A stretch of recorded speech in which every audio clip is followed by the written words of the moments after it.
So hello ভাই brother, কি অবস্থা সবার? আশা করি সকলেই আছো ভালো। তো আজকে আমি যে ভিডিওটা নিয়ে আলোচনা করবো সেটা হচ্ছে কীভাবে ফেক শট মারতে হয়।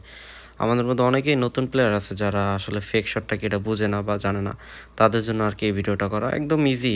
একদম খুব সহজে আমরা আসলে ফেক শটটা কীভাবে মারবো এটা আজকে জানবো।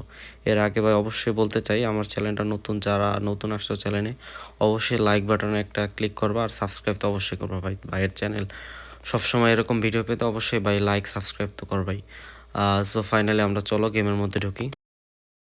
ফাইনালি বন্ধুরা আমরা চলে আসলাম গেমের মধ্যে। এখন দেখাবো কিভাবে ফেক শট মারতে হয়।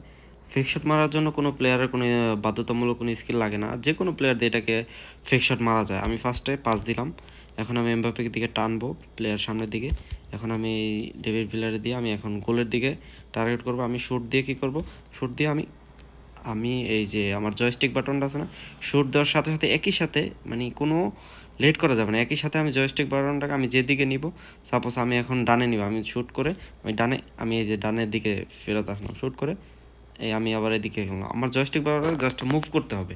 আমি যদি ডানের দিকে যদি মুভ করি, আমার জয়স্টিক বাটনটাকে জাস্ট এবার ছেড়ে দিতে হবে।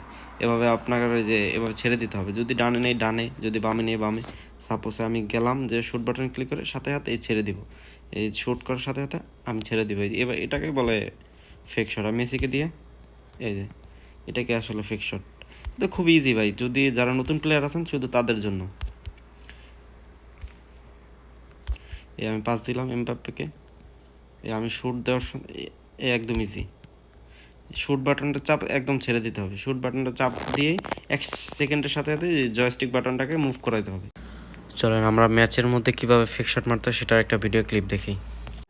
وحاول يلعب تمريرة طويلة لكن رائعة هذه الكرة وهذه الفرصة يجب فرصة للتسديد. لا بعيدة جدا على المرمى، كان أمام المرمى مباشرة بصراحة.